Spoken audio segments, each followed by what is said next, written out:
Nainguto naman sa inyong tanan, diha, mga kaigsunan, mga kahigalaan, o pasalamat kita sa Ginoo sa lain naman nga kahigayonan, magpadayon kita sa atong pagtuon sa pulong sa Dios. O padayunon nato ang atong nasugdan sa miaging adlaw sa serye nga The Influential Life, ang kinabuhi nga nakahatag og impluwensya. O ato nang gikuha nga panghuna-huna sa 1 Corinto 13 versikulo 13 nga dunay tulo ka mga kaugalian nga mo'y mulungtad gyud, mao kana ang pagsalig, faith, paglaom, ug ang paghigugma. O atong natun-an sa miaging adlaw ang upat ka mga rason or motivation, makadasig ka nato nganong nga mopakita kita og pananglitan o magtudlo kita sa kinaiya sa paghigugma pinagi sa pagkamanggihatagon. Kaya pagkamanggihatagon, mao kana ang heartbeat sa paghigugma. Atong natun-an nga kini ang nagpadayag sa character sa Ginoo, it displays God character. Unya mao po ni makabuntog sa sa tentasyon sa pagkamaterialismo, it defeats materialism. Unya ikatulo, mao ni maka-draw nato closer sa Ginoo, it draws us closer to God, makapasuod nato sa Ginoo. O ikaupat, mao to ang makaugmad sa atong pagigugma sa isig kaingon. It will develop our love sa mga Kristohanon, sa mga kaigsuunan. Padayunon nato og tapuson nato nini nga udto ang katapusang upat ka mga motivation nganong magbaton kita og pagkamanggihatagon nga kinaiya nga mao ni pagpakita sa atong pagkamahigugmaon, nga mao ni maka-impluwensya sa uban, mao ni mulungtad nga maka-impluwensya sa atong kinabuhi para sa Ginoo. Okay, ang ikalima, ang pagkamanggihatagon mao ni ang determinar sa mga panalangin. Ang panalangin gihatag sa Ginoo maangko nato og atong maramdaman kung kita na ay pagpakita sa pagkamanggihatagon tungod ka may paghigugma kita sa atong kasing-kasing. Basahon ko ang giingon ni Ginoong Kristo dinha sa Lucas 6 bersikulo 38. Ingon ni Ginoong Kristo, paghatag kamo aron hatagan usab kamo sa Dios. Kung maghatag kaninyo ang Dios, madagayaon gayud daw sama nga giuyog niya ang taksanan, gidasok o gipaawas pa niya sa dili pa ibubo sa iyong sulanan.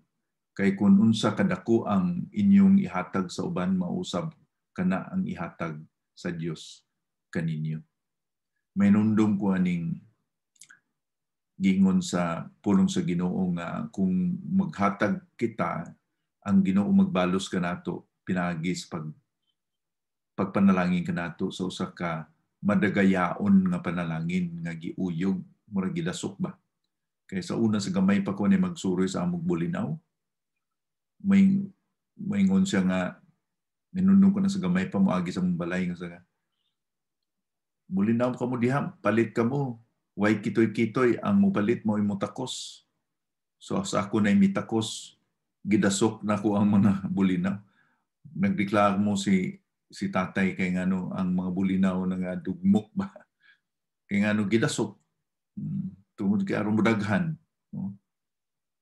So mauna ang larawan sa pagpanalangin sa Ginoo kung kita manggihatagon.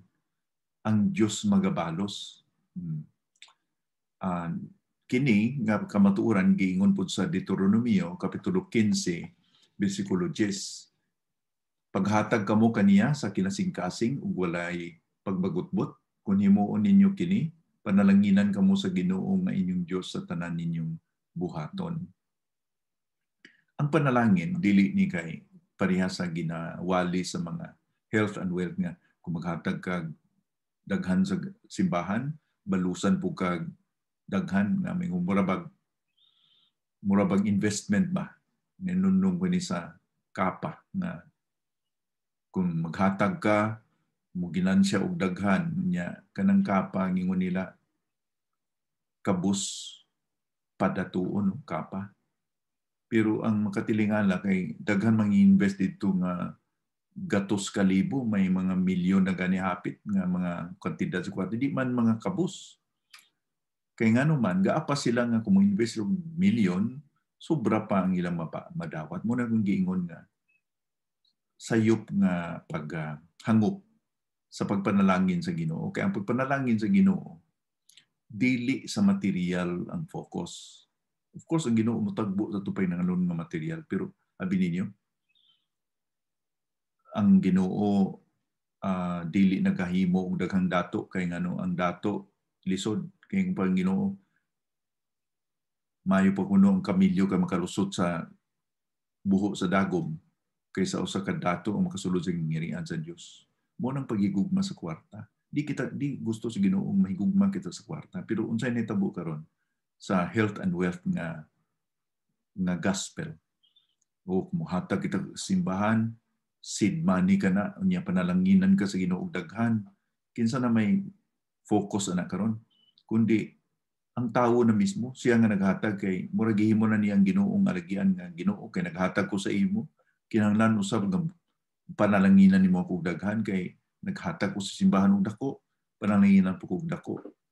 Gihimo na nung Ginoo karon nga alagian para sa kailibgon sa tao. Mo na murag nahimo ng Ginoo nga mao na ulipon sa tao.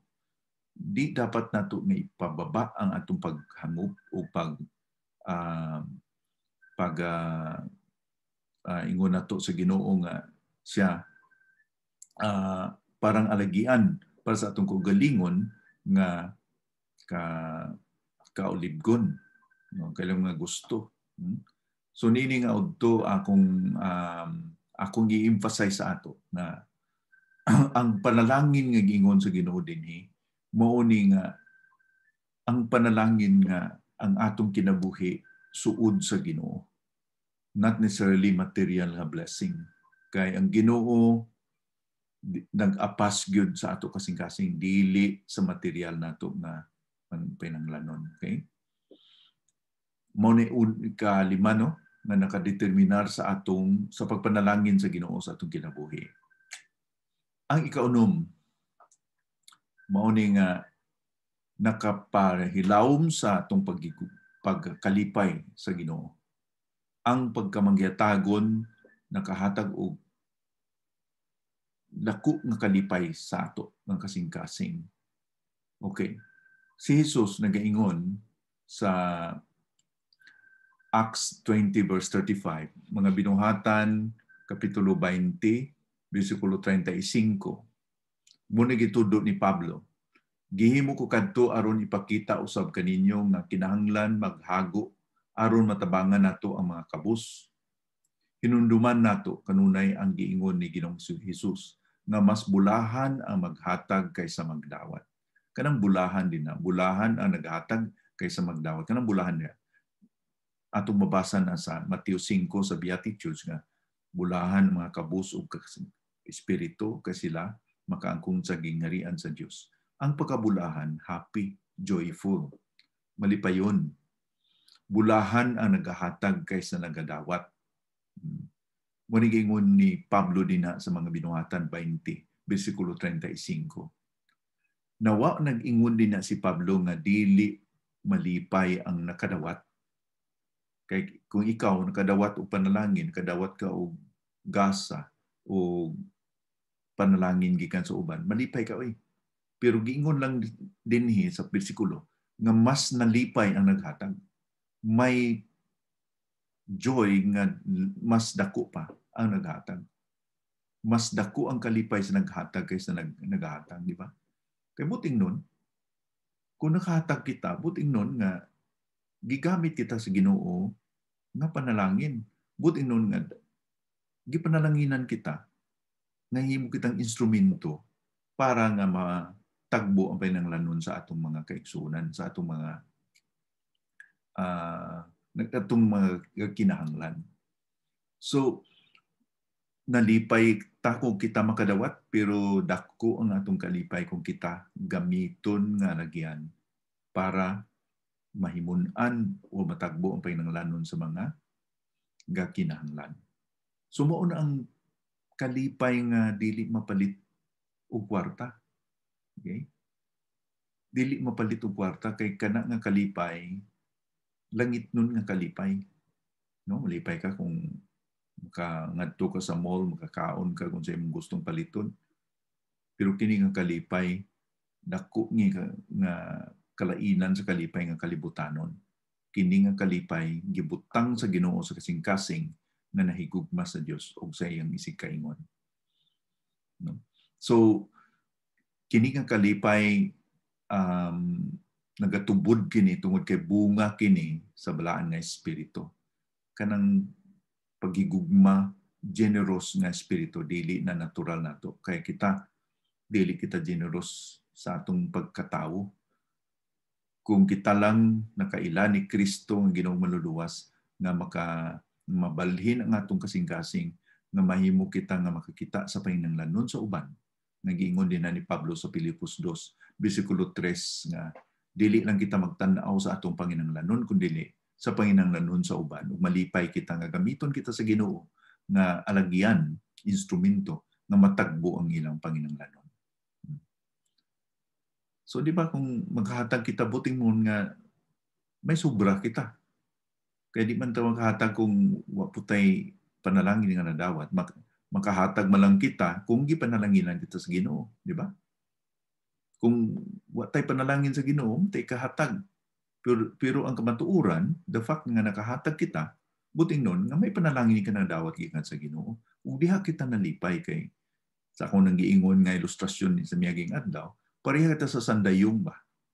Kung ang sandayong, dako ang iyang pagdawat diri sa punuan, ang tubod sa ulan, sanggab niya tanan, dako po itong iyang pagwa sa tubig, di ba? Kung padakuon na ito ang pagwa sa tubig, dako po ang masulod diri sa punuan. Buting nun nga, kung imong takpan to ang dito sa tumoy, magpundo ang tubig, mabaho ang tubig, madunot ang sandayong, maunang mga Kristohanon usay, nadunot. Kaya nga naman, gipanalanginan sa Ginoo, hindi man gapagamit sa Ginoo nga mahimong panalangin. Muna nga, nakakuha mo ng sandayong nga, daghang kayong dahon nga nakabara, nga nadunot, gipuy-an o wadja-wadja. Daghan lamok, no? Kaya dito nang itlog ang lamok. Maunang kinabuhi nga dili na himong panalangin, na himong problema. So kung ang panalangin nga atong nadawat gikan sa Ginoo, ato lang kuptan o di kita maghihatagon nga gamiton kita nga instrumento sa Ginoo, mahimong panalangin sa uban, ingon ana ang resulta. Dili kita blessed. Dili kita makaangkon og kalipay. Kaya mo na kaunom, nagkapalawom sa atong kalipay diha sa Ginoo. Sunod na, ikapito, ang pagkamanggihatagon nagpakita sa atong pagtuo, nagdemonstrate sa atong pagtuo. Nagpakita sa atong suod nga pagsalig sa Ginoo. Diya sa ikaduhang Korinto 9:13, ang giingon ni Pablo din nga kayang inyong tabang nagpamatuod nga matinumanon kamo sa inyong gituuhan nga maayong balita. Okay? Ang inyong pagkamagyatagon nagapamatuod, nagatestify, nagademonstrate sa atong pagkamatinumanon, sa atong pagsalig sa Ginoo sa maayong balita. Buting nun nga kung sakripisyo kita sa paghatag sa uban, nagasalig kita nga di mo pakyas ang Ginoo kanato, di ba? So kung maghatag kita, atong gituhan ang Ginoo nga siya nga nagasaad nga kung ako mahimong panalangin sa uban dili usa magpabaya sa akong kaugalingon. Basahan ko sa ikaduhang Korinto 9:6-8. Ikaduhang Korinto 9:6-8. Hinundumi ninyo kini. Ang panig-ingnan sa atong paghatag sama sa pagpugas. Kung gamay lang ang atong binhi nga gipugas, gamay lang usab ang atong maani. Apan kung daghan ang atong binhi nga gipugas, daghan usab ang atong maani. Ang matag usa kinahanglan mohatag sa kinasingkasing gayud, dili nga mapugos lang ug bugat sa buot kay gigugma sa Dios ang mga naghatag nga malipayon. Ug ang Dios makahatag kaninyo labaw pa sa inyong gikinahanglan, aron dili kamo kulangon og kanunay kamong makatabang sa uban. Ang prinsipyo dinhi nga kung kita may paghigugma nga mo hatag kita, kapakita kita sa pagigugma sa maghatag, unsay atong gihimo, muani pud ta, no? What you sow you reap. Mao na prinsipyo sa Biblia, kung unsay atong gipugas mao po atong anihon. Kung gapugas ka og kalautan o dautan po imong maani. Gapugas kag libak po imong maani. Gapugas ka og kasuko po imong maani sa imong kinabuhi. Mo na prinsipyo sa Biblia. Kung gapugas kita og pagigugma usad ang mabalik sa tuwa. Sa kung naging wala kita apas nga mabalusan kita. Pero ang Ginoo nagingon sa Hebrehanon 6:10 nga dili siya nakalimot sa mga kaayo nga gihimo nato sa atong mga kaigsuonan. So ang Ginoo nagatambod na bisag usa ka baso nga tubig nga atong gihatag sa nagakinahanglan. Di nang ginakalimtan sa Ginoo kay ato man ang gihimo para sa Ginoo. So ito ipugas, anihon nato na. Mo nay law of the harvest, no? Ang harvest mao ni ang pag nagtanong kita mga mag-uuma, kung usa ka lisok sa mais itanom nimo, di lang pud usa ka lisok imong maani, di ba? Kay kanang usa ka lusok mahimo nang usa ka tanom daghan kay masanggian ang mais, di ba? Ang usa ka lisok nahimong ginatos ni libo ka mga lisok. Ingon ana ang law of the harvest, pero napoy laing balaod. Naa ang law of patience. Kay kung magtanom kita, di na pagkaugma dayon nga moani, di ba? Ang atong gitanom, kinahanglan mabot pagtulo upat ka buwan usap pa nga mo kita na may harvest. So ang atong ginahimo nga kaayos sa Ginoo pinaagi sa atong pagtabang sa uban, pagkamangitagon para sa paningalanon sa uban, gapugas kita ug anihon nato na in due time. No? Paabot kita nga ang Ginoo mo balos nato kay wa maabot og balos pero di nakalimot ang Ginoo sa atong ginahimo. Nagkinahanglan na og panahon kay nganuman ang atong ginahimo sa atong pagtanom, sa atong pagpugas, sa paghatag nato atong time, talents ug treasure sa atong ginahimo, ginatistingan ang atong pagtuo. Di ba? Ginatistingan atong pagtuo. Sa akong kinabuhi, sa dihang gihatag na akong Ginoo nga magpastor, nag-resign ko sa akong trabaho sa land bank para lang mag-alagad sa Ginoo. So, nawadaan kong trabaho tungkol kay nag-resign ko. Pero magpukipay sa Ginoo kay ingon man ko sa Ginoo, no? Kay mauni no pag surrender na ko sa Ginoo nga magpastor ko. Ang akong inahan ingon sa nga sao naman dong imong mga manghod, sao na niya pag-eskwela. Kay ikaw ra may nakatapos niya wa na imong amahan. Kay duha ka adlaw sa akong paggraduar sa kolehiyo, namatay ang akong amahan na stroke, no? Naka-attender lang sa akong graduasyon, pagkasunod adlaw na stroke siya. So akong kamagwangan, unya ako pa'y nakatapos, ako mga manghod, kinangan pa eskwelahon, ingon akong inahan nga. Saan man ang uban ni mong mamanghod karon kung eskwela kag Bible school, saan man ang paggastos. Kung Ginoo ang ako nagingon sa akong inahan nga nay ako nga akong gihatag ang akong kinabuhi sa Ginoo sa pag-alagad. Ang Ginoo mag honor po sa ako. Kinsa ang naga-honor sa Ginoo, i-honor po sa Dios, di ba? Mao nagingon ni Samuel sa 1 Samuel kapitulo 2 bersikulo 32 na kinsa ang nag-honor sa Ginoo, i-honor sa Ginoo. Kung i-honor na tong Ginoo, hatag kita sa time, talents, and treasure para sa Ginoo, sa pag-alagad sa uban. Di kalimtan na sa Ginoo, unsa itong ipugas, mo pa atong anihon. So, sa ingon na sa Lucas 6:38, ang ingon niya mubalos ang Ginoo, madagayaon gayud, giuyog, ginadasok. Okay? So, mauna ang pag-testing sa atong pagtuo kung tuo ba kita ng Ginoo, wa nagapiyong sa atong mga ginahimo sa atong kinabuhi.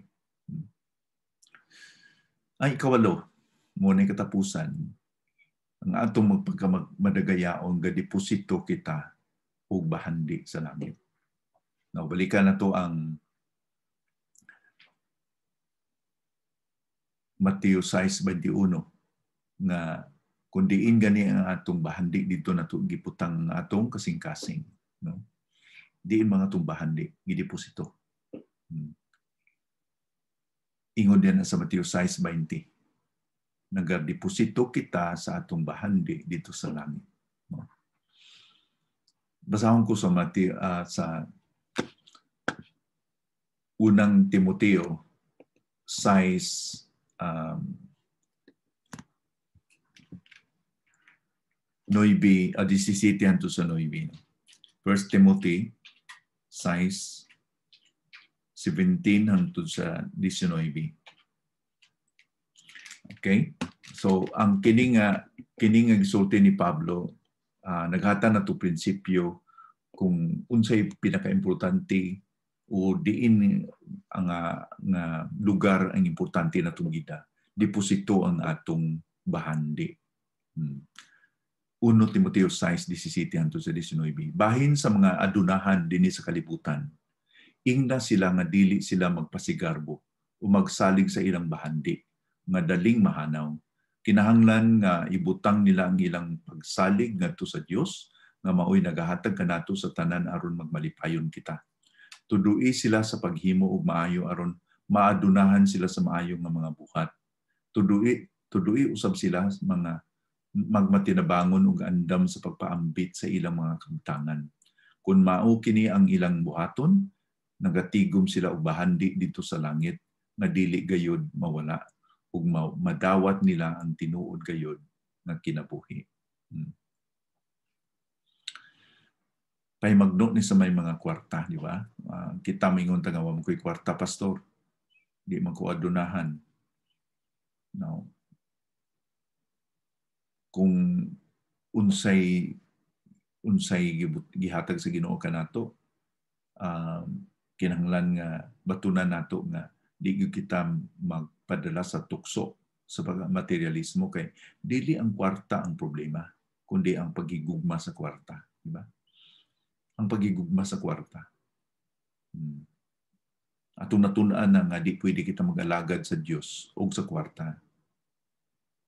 Di pwede. Kung mag-alagad kita sa Dios, himuon na to ang kwarta nga alagian or tool, instrumento para pag-alagad sa Ginoo. Kung gigugma na to ang kwarta, mao na baliktad, gigamit na tong Ginoo aron makakwarta kita. So di pwedeng pura nag tubig ug lana, di pwedeng sagulon. So sa mga may mga kwarta pahimagno ni o sa mga naghandom nga madato sa mga butang nga kalibutanon, ingon niya pahimagnoy sila nga dili nila ibutang ilang kasing-kasing niini kay dili modunar ang bahandi ning kalibutan. Hinuon, ingon pa ni Pablo, nga ang mga may kwarta, may kaya, mahimong adunahan sila sa paghimong mahing binuhatan. Kay pinaagi niini, nagapugas sila o nagadeposito sila bahandi sa langit. So, ingon pa sa nagsulat nga, kung musa ka tao, milyonaryo o bilyonaryo ning kalibutan o buwan ay lain, pinakapobre siya sa tanan. Okay? Kung wala na gyud siya lain kundi kwarta lang pinakapobre sa tanan kay maunsa man kung iyang kalibutan pero malaglag iyang kalag sa impyerno. Marcos 8 versikulo 37. Diba? Maunsa man kung maangkon ang tibuok ng kalibutan dili lang kay Davao, Pilipinas, Amerika, tibuok ng kalibutan maangkon kung ang kalag malaglag sa impyerno. So why bili ang bahandi ng kalibutan kung maulang na ang bahandi sa katao? Kay si Kristo ang tinuuray nga bahandi. Diha sa Matthew 13, versikulo 24, may pasumbingay ni Ginoong Kristo din nga dunay sa katao nga dunay sila mga bahandi. Pagkakita niya sa perlas nga dako kay bililhon nga perlas sa iyang kalipay iyang gibaligya ang tanan niyang kabtangan tanan ni bandi para lang gyud mapalit niya kining perlas nga bililhon sa tanan. Kinsa man nga perlas? Si Ginoong Kristo kana. Wala makatumbas ni Ginoong Kristo. Okay? So buting nun nga dili ginatugutan, dili nato pagatugutan nga duna pay makaagaw sa lugar ni Ginoong Kristo sa to kasing-kasing. Siya lang pinakabililhon na ito nga bahandi. Kung natay kwarta, okay. Kung wala, okay. Basta natay Kristo. Kaya sa atong pagtuon sa pagkakontinto, ingon ni Pablo, sa panahon nga ako naa, okay. Kung wala, okay sad kay nakatuon ako, nga bisan unsa akong kahimtangan. May pagkaon man, busog man, o may kawadon, nakatuon ako nga makontinto diya kay Kristo kay mahimo ko ang tanang butang pinagi ni Kristo. Kay nga naman, wala nagadepende iyang kalipay, ang iyang katagbawan sa mga butang ning kalibutan. Kay iyang pinaka-importante nga bahandi mao si Kristo. So kini nga pagbag-o sa kasing-kasing di ni mahitabo kung wa kita na born again, wa kita nakaila ni Kristo nga itong Ginoo nga luluwas. Kung wa kita nabag-o pinagi sa balaan nga espiritu nga nagpuyo sa atong kasing-kasing. Mahitabo naman ka na, higala, kung ikaw maginulso sa imong sala, o dawato na mo si Kristo sa imong kasing-kasing, bag-uhon niya imong kasing-kasing, kay ingon sa ikaduhang Korinto 5:17, ang iya ni Kristo bag-o na nga tinuga, bag-o na nga binuhat. Ang daan nga gina, bag-o na gaapot na. May bagong handom, may bag-o nga values, may bag-o nga bahandi sa iyong kasing-kasing. So, mauni ang challenge sa atong panahon karon. Unsa man nga kinabuhi ang maka-impluwensya sa tao sa kalibutan.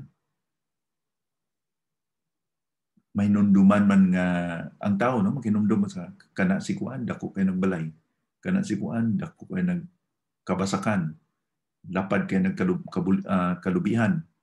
Pero ang di malimutan sa tao mao ni nga kung kita gigamit sa Ginoo nga pinaagi sa atong panalangin, nagkamangitagon kita, unya kaila sila sa Ginoo. So, gamito na to ang mga panalangin sa pag-impluwensya para sa kalag sa tao, para sila makaila ni Kristo. Muna'y pinakabililhon nga pagdeposito sa bahandi sa kalibutan. Gampo kita. Ginoo, salamat sa imong pulong nini nga udto. Panalangin kini Lord sa among makasing-kasing inautungtan na kini mahitisok sa among kasing-kasing magpamunga o kini mahimong gabayan namo adlaw nga tanan dili namo malimtan mo kami nga dili naman upamati kundi magatuman sa imong pulong Ginoo bisan sa among napamatian nini nga udto. Salamat Ginoo kay imong pulong dili magbalikan nimo nga balik kapuslanan kun dili mao kini ang makapap ang imong tuyo ug tumong may tabo gayud Ginoo. Ikaw magagamit sa imong pulong nga kami matihon nga mahimo kami mga kanakan nimo nga dugang pa sa among pagigugma sa pag-alagad kanimo o unta mahimo kami panalangin pagyud sa uban. Kini tanan giampo sa ngalan ni Ginoong Hesus Kristo nga Ginoo nga luwas. Amen.